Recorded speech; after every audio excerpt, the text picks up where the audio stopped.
Bubly 30শে September আমাকে বাধ্য করেছিল প্রকাশ্যে আনতে, এ কি বলছেন শাকিব খান।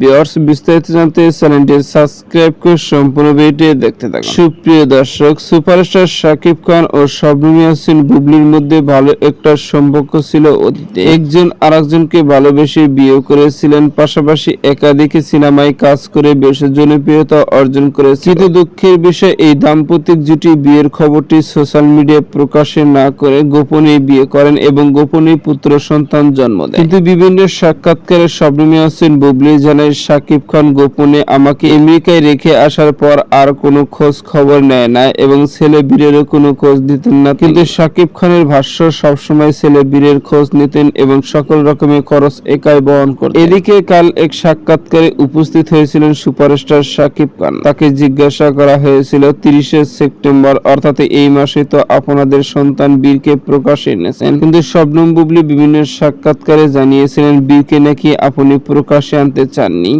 এ বিষয়ে আপনি কি বলবেন? উত্তরে সুপারস্টার শাকিব খান জানান, বুবলি 30শে সেপ্টেম্বর আমাকে বাধ্য করেছিল আমার ছেলে বীরকে প্রকাশে আনতে। আমি চেয়েছিলাম শুভ একটা দিন দেখে ছেলেকে প্রকাশে আনতে, কিন্তু তিনি না মেনে আমাকে বাধ্য করেছে ছেলে বীরকে প্রকাশে আনতে। জানি না কি কারণে আমাকে বাধ্য করেছে, যে কারণে আমি রেগে গিয়েও ছেলে বীরের কথা প্রকাশে এনেছি সোশ্যাল মিডিয়ায়। তবে আমার একটু মনে চাইছিল না বীরকে এই দিন প্রকাশে আনি। এমনই সব একাধিক মন্তব্য শোনা যায় শাকিব খানের মুখে। তো সুপ্রিয় দর্শক, ভিডিওটি আপনার কাছে ভালো লাগলে একটা লাইক দিন। নিত্য নতুন ভিডিও আপডেট পেতে চ্যানেলটি সাবস্ক্রাইব করুন। অসংখ্য ধন্যবাদ পুরো ভিডিও উপভোগ করার জন্য।